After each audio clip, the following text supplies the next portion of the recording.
Good morning, good evening, good afternoon, guys. This is Lokesh Kumar back again with you guys to teach another class on your process, life process chapter of class 10th. Okay, welcome to sabkuchpro.com app. Hope you are enjoying everything. Clear? Hope you are seeing everything. You are liking our subject. भाइयों समझ में आ रही है ना आप लोगों को, है ना बच्चों?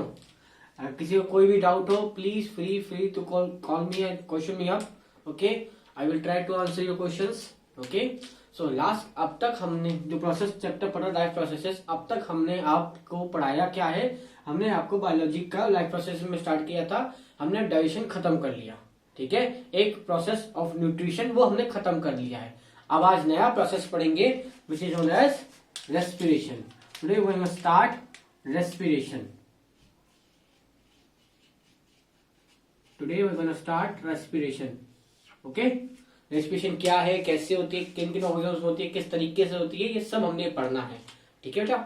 ओके, रेस्पिरेशन याद बेटा. पहले आप बताइए फूड के सबसे इंपॉर्टेंट फंक्शंस क्या है? What are functions of food? जो अभी तक आपने खाना खाया उसके दो सबसे बड़े इंपॉर्टेंट फंक्शन है. पहला, जो फूड होता है it is used for energy production. ताकि आप कोई भी काम कर सके, मुझे कोई भी काम करना है, सिंपल सा मुझे लिखना है ना, इसके लिए मुझे एनर्जी चाहिए. तो मुझे फूड जो है वो किस लिए इस्तेमाल होता है? आपका एनर्जी प्रोडक्शन के लिए इस्तेमाल होना चाहिए. दूसरा, आपका कोई भी food molecule it is use for growth and repair of the cells. ठीक है, हमारा जो फूड मॉलिक्यूल है वो किस लिए इस्तेमाल होना चाहिए? ग्रोथ एंड रिपेयर के लिए इस्तेमाल होना चाहिए. Clear? So these are the basic functions of your food.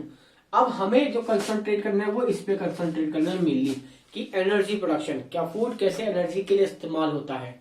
ठीक है, अब कोई भी लिविंग ऑर्गेनिज्म है, any living organism obtained their energy via यानी थ्रू रेस्पिरेशन. किसके थ्रू करेगा वो? रेस्पिरेशन के थ्रू एनर्जी अपने आप को गेन करेगा. ठीक है, चाहे वो प्लांट्स हो चाहे वो एनिमल्स ही क्यों ना हो. ठीक है, every organism will gain its energy from your respiration, by respiration. Clear बच्चे? यहां तक बात समझ में आई? सॉरी. ठीक है, ओके. तो अब क्या होता है, ये जो रेस्पिरेशन है इस दौरान जो ऑर्गेनिज्म है वो क्या करता है, जो फूड है उसको वो ऑक्सीजन के साथ कंबाइंड करता है और कार्बन डाइऑक्साइड प्लस वाटर और प्लस एनर्जी बनाता है. ये जो एनर्जी है ये आपका इंपॉर्टेंट है. वो ये कैसे होती है अभी हम ये देखेंगे. ऑक्सीजन का कितना रोल प्ले वो बाद में, लेकिन अभी आप ये देखिए कि ये जो एनर्जी है यही इंपॉर्टेंट है. ठीक है, बेसिकली होता क्या है, आपका जो फूड मॉलिक्यूल होता है उसमें भी आपका याद रखना, हम लोग फूड मॉलिक्यूल में क्या यूज करते हैं? ग्लूकोज. किसको यूज करते हैं बेटा? हम लोग ग्लूकोज को यूज करते हैं. हम किसको यूज करते हैं? ग्लूकोज को यूज करते हैं. इसलिए ग्लूकोज क्या कहलाता है आपका? Respiratory substrate. क्या कहलाता है ये? Respiratory substrate. मतलब वो चीज जो रेस्पिरेशन के लिए इस्तेमाल होगी. ठीक है, जो फूड, तो इससे आप एनर्जी गेन करते हो. किससे आप एनर्जी गेन करते हो बेटा? ग्लूकोज से एनर्जी गेन करते हो. सो अब तक हमने क्या पढ़ा कि हमने देखा कि फूड के दो बड़े इंपॉर्टेंट फंक्शन है, एनर्जी प्रोडक्शन, दूसरा क्या है? ग्रोथ एंड रिपेयर का. क्लियर? अब कोई भी ऑर्गेनिज्म अपनी एनर्जी किस प्रोसेस के थ्रू निकालता है? रेस्पिरेशन के थ्रू निकालता है. उस दौरान वो फूड को ऑक्सीजन के साथ कंबाइन करता है, कार्बन डाइऑक्साइड, वाटर और एनर्जी प्रोड्यूस करता है. ये जो एनर्जी है इस ये क्वेश्चन है फूड मॉलिक्यूल होता क्या है? ये फूड मॉलिक्यूल बेसिकली आपका क्या है? Glucose. It is glucose.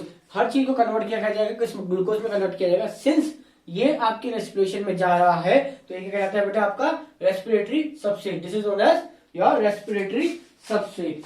Clear? So what is respiration? अगर हम डिफाइन करें रेस्पिरेशन है क्या? अगर मुझे कोई बोले what is respiration,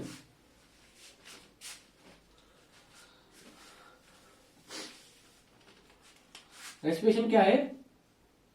oxidation of food molecules, basically glucose, to produce carbon dioxide and water molecules with energy molecules. अब हम देखेंगे एनर्जी मॉलिक्यूल्स होते क्या है, लेकिन बाद में अभी। ठीक है, तो रेस्पिरेशन क्या है आपका, ये प्रोसेस है। अब मुझे कोई बोली रिएक्शन करेंगे तो ये क्या होती है, C6H12O6, क्या है आपका ग्लूकोज। इसको मैं कंबाइन करता हूं ऑक्सीजन के साथ, तो मेरे पास क्या आता है बेटा, C6O2 plus 6H2O plus energy molecules. ठीक है, दिस इज माई रेस्पिरेशन। ये क्या है, मेरा रेस्पिरेशन प्रोसेस है। लेकिन अगर फोटोसिंथेसिस की अगर आप किसी को याद हो तो फोटोसिंथेसिस क्या होती है बेटा, फोटोसिंथेसिस क्या होती है, फोटोसिंथेसिस जस्ट इसका अपोजिट है। इसमें क्या होता है बेटा, कार्बन डाइऑक्साइड प्लस वाटर, ठीक है, gives your C6H12O6 plus oxygen, light के प्रेजेंस में और क्लोरोफिल के प्रेजेंस में। ठीक है, और आपके पास एनर्जी बनती है। तो अगर मैं ये बोलूं, if I say this, am I correct और रॉन्ग बताना मेरे को। Respiration and photosynthesis are opposite processes or are two poles apart। Two poles apart बिल्कुल दूर दूर, अलग अलग अपोजिट पोल्स है, नॉर्थ एक साउथ पोल है। यस, क्योंकि देखो इसमें क्या होता है बेटा, ये प्रोसेस ये ब्रेक करके इनऑर्गेनिक बनाता है। ये ऑर्गेनिक मॉलिक्यूल है, मैंने आपको डेफिनेशन बताई थी ऑर्गेनिक की, ये एक ऑर्गेनिक मॉलिक्यूल है और इससे आपका इनऑर्गेनिक बनता है। लेकिन फोटोसिंथेसिस में क्या होता है, इनऑर्गेनिक से आपका ऑर्गेनिक बनता है। क्लियर। सो रेस्पिरेशन और फोटोसिंथेसिस दोनों अपोजिट प्रोसेस है, दोनों क्या है आपके अपोजिट प्रोसेस। तो रेस्पिरेशन क्या होता है बेटा, oxidation of food molecule that is glucose to produce of carbon dioxide and water with energy molecules. Clear, with energy molecules. अब रेस्पिरेशन में आपका क्या होता है, C6 glucose is oxidized to form carbon dioxide and water, ये होता है energy molecule बनता है। फोटोसिंथेसिस में जस्ट उसका अपोजिट होता है, carbon dioxide and water combine to form glucose and oxygen. Clear, understand, बात समझ में आपको यहाँ तक क्लियर। यहाँ तक किसी को कोई डाउट है तो रेस्पिरेशन और फोटोसिंथेसिस क्या होती है, दो अपोजिट प्रोसेस होते हैं। क्या होते हैं, दो अपोजिट प्रोसेस होते हैं। अब बहुत इंपॉर्टेंट चीज याद देखो बेटा, ऑक्सीजन का इस्तेमाल हो रहा है और कार्बन डाइऑक्साइड रिलीज हो रही है, ऑक्सीजन का यूज हो रहा है। अगर मैं इसको देखो, अगर हम ये ऐसे करते हैं, इसका मतलब होता है यूज होना, और इसका मतलब इस एरो अपवर्ड एरो का मतलब होता है रिलीज होना। तो ऑक्सीजन यूज हो रही है और कार्बन डाइऑक्साइड रिलीज हो रही है। तो आपका ये जो प्रोसेस है, इसमें ये दो गैसेस इन्वॉल्व है, कौन कौन सी, oxygen and carbon dioxide. Water आपका सब्स्टिट्यूटरी प्रोडक्ट है, तो ये इतना इंपॉर्टेंट रोल प्ले नहीं करता हमारे लिए। ये दो इंपॉर्टेंट है गैसेस। क्लियर। अब ये गैसेस कैसे रोल प्ले करती है, कैसे काम करती है, अभी हम समझते हैं। यहां तक बेटा किसी को कोई डाउट है जी, किसी को कोई डाउट है, अगर नहीं है तो आगे चलते हैं। ठीक है, ओके।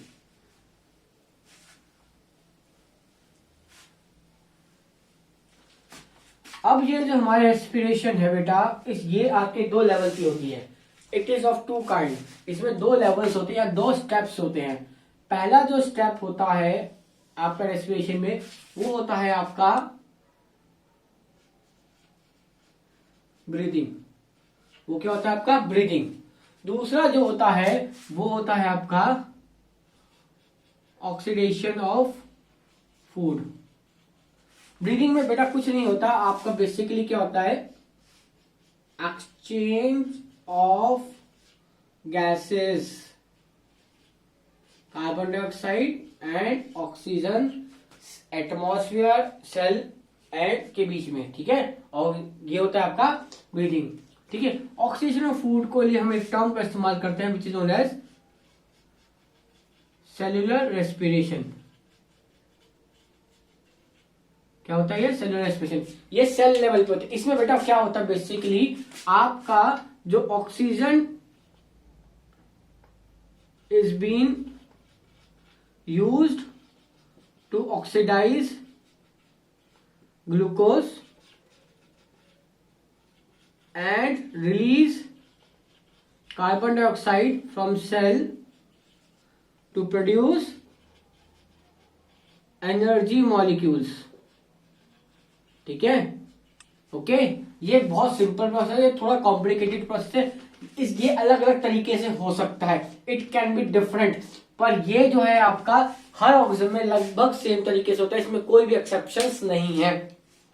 चाहे प्लांट हो, चाहे आपके एनिमल्स हो, चाहे फंगस हो, ये सेलुलर रेस्पिरेशन हर ऑर्गेनिज्म में लगभग एक जैसे तरीके से होता है, एक जैसे प्रोसेस के थ्रू होता है। बेसिकली ये सेम प्रोसेस होते हैं, ठीक है, मोटा मोटा सेम प्रोसेसेस होते हैं, ठीक है। लेकिन ये जो एक्सचेंज ऑफ गैसेज है, ये मैकेनिज्म आपका अलग तरीके से हो सकता है। बेसिकली एक मैकेनिज्म है जिसकी वजह से आप कार्बन डाइऑक्साइड को एक्सहेल करते हैं और ऑक्सीजन को इनहेल करते हैं। ये डिपेंड करता है ऑर्गेनिज्म टू ऑर्गेनिज्म कैसे वो कर रहा है। लेकिन यहाँ पे उस ऑक्सीजन का इस्तेमाल किया जाता है और उससे आपका आगे यूटिलाइज किया जाता है। क्लियर बच्चे, अंडरस्टूड? यहाँ तक बात समझ में आई? Okay okay clear. यहाँ मिटा दो इसको। अब बात हम बहुत देर से बोले भाई साहब एनर्जी मॉलिक्यूल, एनर्जी मॉलिक्यूल, ये एनर्जी मॉलिक्यूल है क्या? यस, बहुत सारे बच्चों को इसका पता होगा ये है क्या। बहुत सारे बच्चों ने सोच भी लिया होगा इसका आंसर। ये एनर्जी मॉलिक्यूल कुछ नहीं है,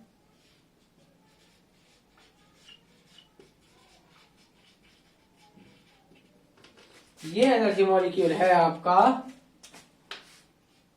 ATP, full form adenosine triphosphate.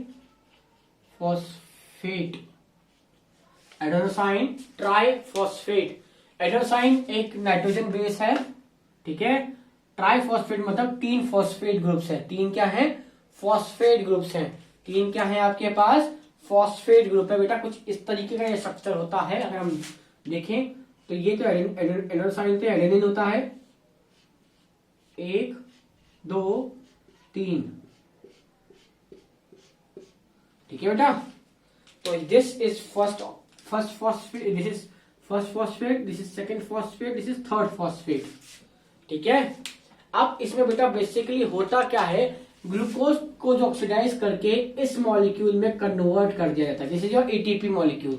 ये क्या होता है आपका? एटीपी मॉलिक्यूल है, इस मॉलिक्यूल में कन्वर्ट किया जाता है। दिस इज दैट्स व्हाई ये जो एटीपी है आप इसको क्या बोलते हो? Energy currency.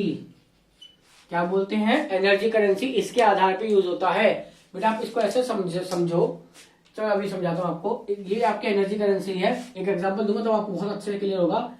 ये 3 मॉलिक्यूल्स होते हैं। अब ये याद रखना बेटा, आपका थर्ड की एनर्जी सेकंड से ज्यादा होती है और फर्स्ट की सबसे कम होती है, ठीक है। बेसिकली जो आपके पास होता क्या है, जो एनर्जी है is stored in the chemical bonds of ATP के केमिकल बॉन्ड्स में स्टोर किया जाती है। किसमें स्टोर किया जाती है बेटा? एटीपी के केमिकल बॉन्ड्स में स्टोर किया जाती है। तो थर्ड की ज्यादा होती है, सेकंड की उससे कम होती है और फर्स्ट की सबसे कम होती है। अब एक चीज बहुत इंपॉर्टेंट याद रखना, आपके पास लगभग आपका 30 kilo joules of energy release होती है।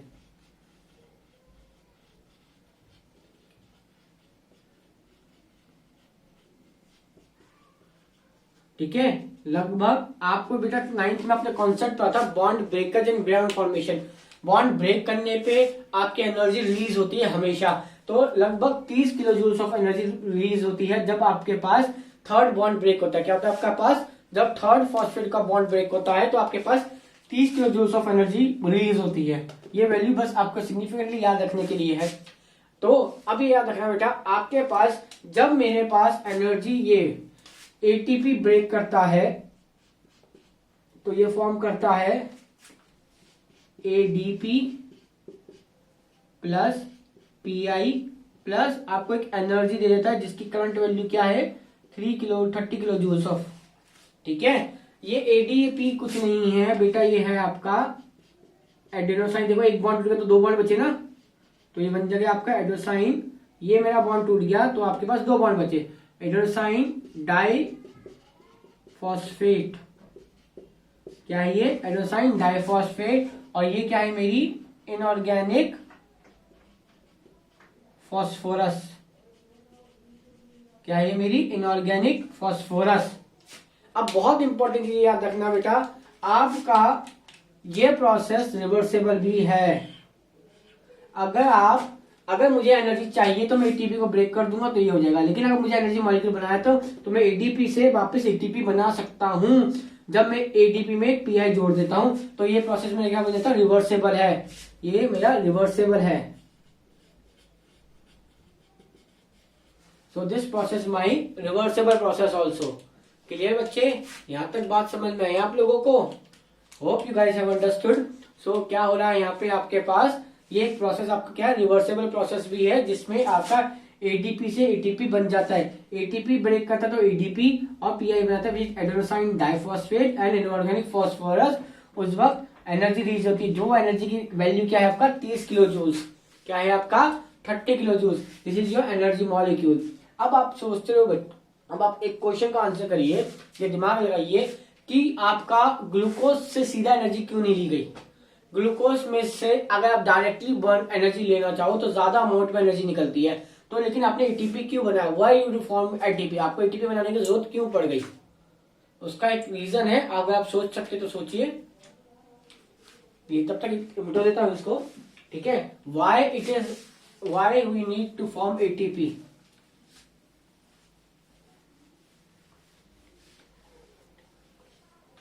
क्वेश्चन मैं लिख देता हूं, why was ATP molecules are required to form। आपको एटीपी मॉलिक्यूल बनाने की जरूरत क्यों पड़ी? ठीक है, इसका बेटा बहुत सिंपल से दो आंसर्स हैं इसके। पहला, एटीपी क्या है आपका, ATP is the energy currency of the cell, ठीक है, वो क्या है आपकी एनर्जी करेंसी है, ठीक है। दूसरा क्या है,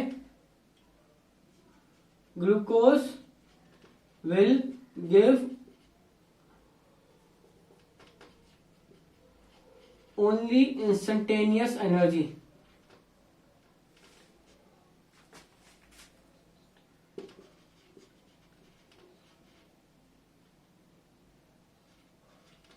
energy while in form of ATP energy can be stored। Energy को आप क्या कर सकते हो, स्टोर कर सकते हो, जो which can be use later on.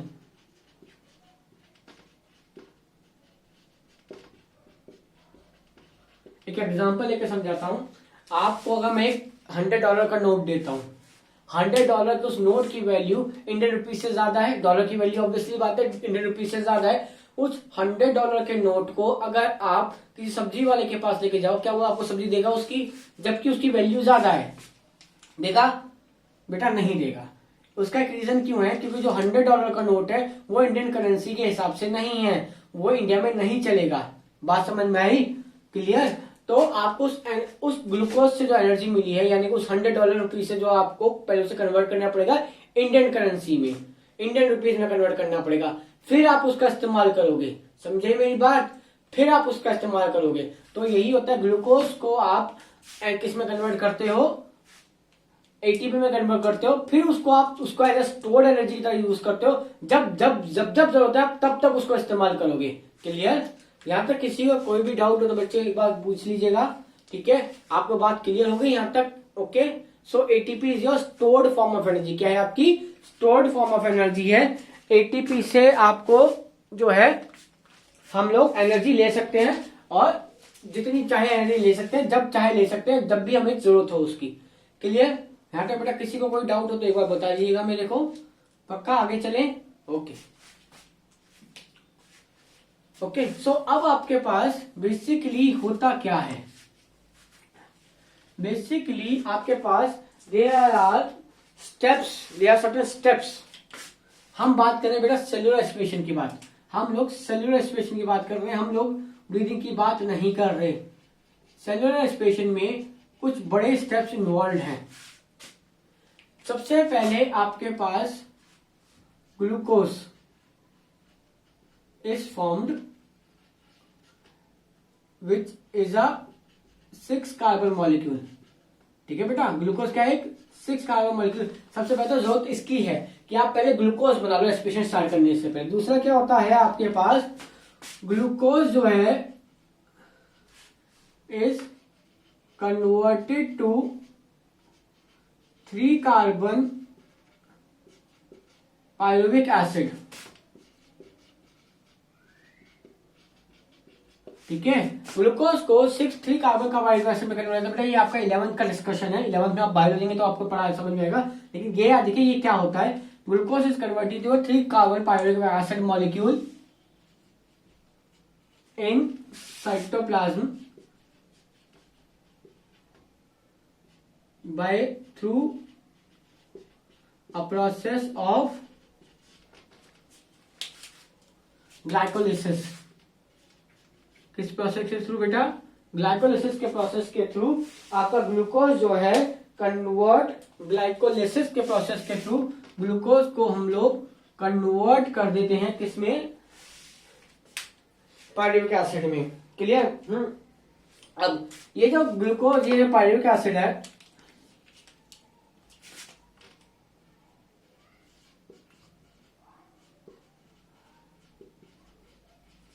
ये जो पायरुविक एसिड है, आप डिपेंड करता है कि आपके पास ऑक्सीजन अवेलेबल है